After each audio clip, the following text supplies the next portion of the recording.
Hi, welcome to Sherin's Kitchen. இன்னைக்கு நம்ம கிச்சன்ல சூப்பரான ஒரு ரைஸ் ரெசிபி பண்ண போறோம். அதுவும் வெஜ் பிரியாணி. வெஜ் பிரியாணி வந்து நம்ம இதுக்கு முன்னாடி எல்லாம் பாத்தீங்கன்னா குக்கர்ல பண்ணிருக்கோம். இப்போ நம்ம குக்கர்ல பண்ண போறது இல்ல. இன்ஸ்டன்ட்டா ஒரு வெஜ் பிரியாணி தான் இன்னைக்கு நம்ம கிச்சன்ல பண்ண போறோம். வாங்க அது எப்படி பண்ணலாம் அப்படிங்கறத பார்க்கலாம்.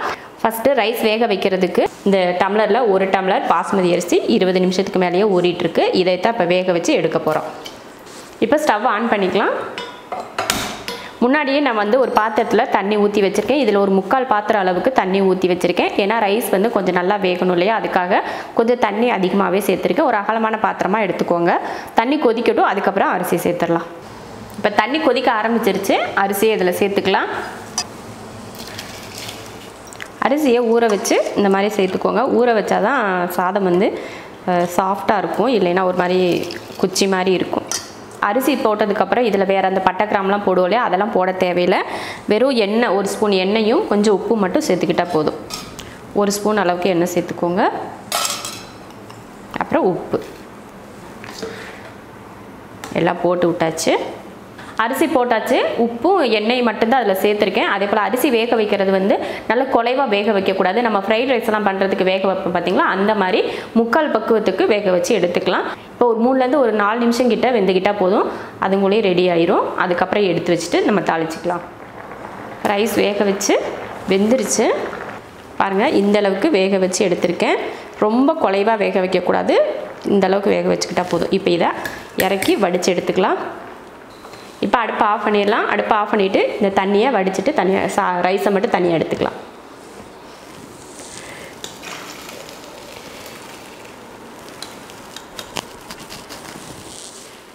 இப்போ ரைஸ் வந்து வேக வச்சு தண்ணியை வடித்து எடுத்தாச்சு. நம்ம குக்கரில் வந்து எப்பயுமே சாப்பாடு பண்ணுவோம் பார்த்தீங்களா, அந்த மாதிரி சாப்பாடில் இந்த மாதிரியும் பண்ணிக்கலாம்.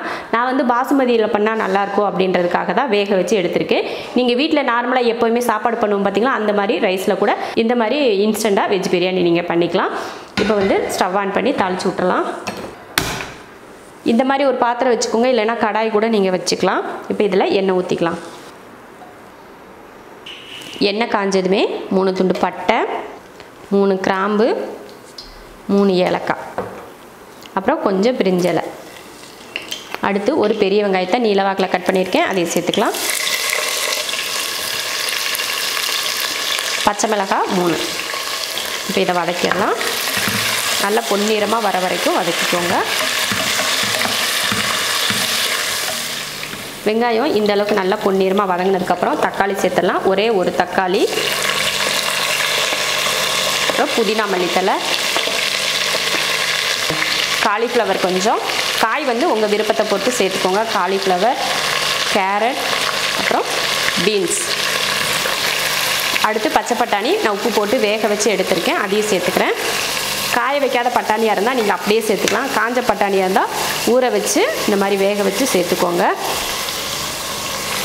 1 ஸ்பூன் இஞ்சி பூண்டு பேஸ்ட், கரம் மசாலா 1/2 ஸ்பூன், மல்லித்தூள் 1 ஸ்பூன், மிளகாத்தூள் 1 ஸ்பூன், காய் வேகிறதுக்கு கொஞ்சம் உப்பு. இப்போ இதெல்லாம் கலந்துருவோம்.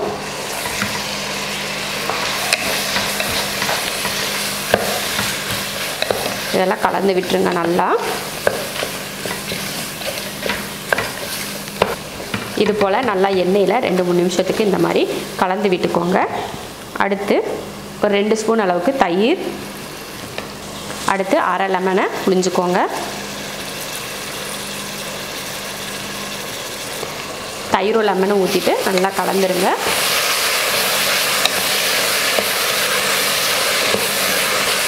நல்லா கலந்து விட்டுக்கோங்க. இதில் எக்ஸ்ட்ரா தண்ணியெல்லாம் ஊற்றி நம்ம வேக வைக்க தேவையில்லை.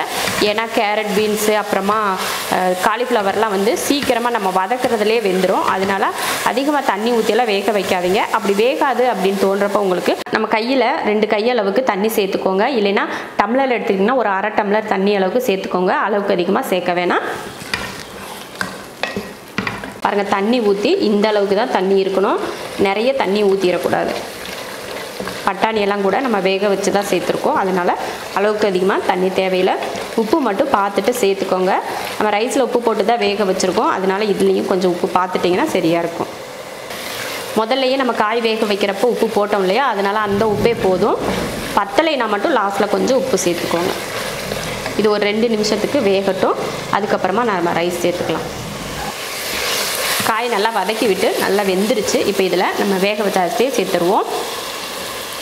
நல்லா குலைவாக வேக வைக்காமல் கொஞ்சம் உதிரியாக இருக்கிற மாதிரி வேக வச்சு எடுத்துக்கோங்க. இப்போ அடுப்பை சிம்மில் வச்சிடணும். சிம்மில் வச்சுட்டு இதை கிளறி விட்டுறலாம்.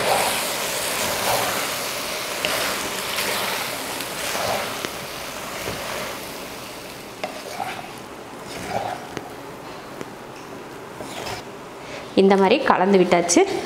அடுப்பை சிம்மில் வச்சுருக்கேன். ஃபுல் சிம்மில் வச்சுக்கோங்க. மூடி வச்சிடுறேன். மூடி வச்சாச்சு. ஒரு 2லேருந்து 3 நிமிஷத்துக்கு அடுப்பில் சிம்லையே வச்சு வேக வைக்கலாம். தம்மெல்லாம் போட வேண்டாம். சும்மா அடுப்பில் எப்பயும் நம்ம நார்மலாக வைப்போம்ல அது போலயே வச்சு ஒரு 2 நிமிஷத்துக்கு நல்லா ஃபுல் சிம்மில் வச்சு மூடி வச்சுக்கோங்க. அதுக்கப்புறமா எடுத்து பார்த்துக்கலாம். அடுப்பை சிம்மில் வச்சு 3 நிமிஷமே ஆச்சு. இப்போ ஓப்பன் பண்ணி பார்க்கலாம். ஓப்பன் பண்ணி பார்த்துட்டு லைட்டாக கிளறி விட்டுக்கலாம்.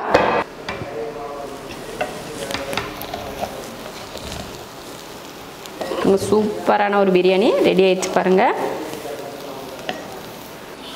லைட்டாக மேலே மல்லித்தலை தூவிடலாம். மல்லித்தலை தூவிட்டு அடுப்பை ஆஃப் பண்ணிடுவோம். அவ்வளோதான். இதுக்கு மேலே நம்ம எதுவுமே சேர்க்க தேவையில்லை. ரொம்ப அருமையான வெஜ் தம் பிரியாணி ரெடி ஆயிடுச்சு. அருமையான பிரியாணி பாருங்கள், இவ்வளோ சூப்பராக ரெடி ஆயிருக்கு.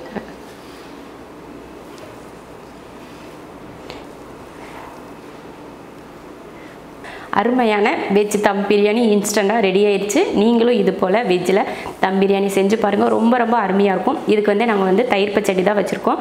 தயிர் பச்சடி மட்டும் வச்சுட்டு இதை சாப்பிட்டா அவ்வளோ அருமையாக இருக்கும். இது போல் செஞ்சு பார்த்துட்டு எப்படி இருக்குன்னு சொல்லிட்டு கமெண்ட்டில் சொல்லுங்கள். பிடிச்சிருந்தா லைக் பண்ணிவிட்டு ஷேர் பண்ணிவிட்டு நம்ம ஷெரின்ஸ் கிச்சன் சேனலை சப்ஸ்கிரைப் பண்ணி பக்கத்தில் இருக்க பெல் ஐக்கானை கிளிக் பண்ணி வச்சுக்கோங்க.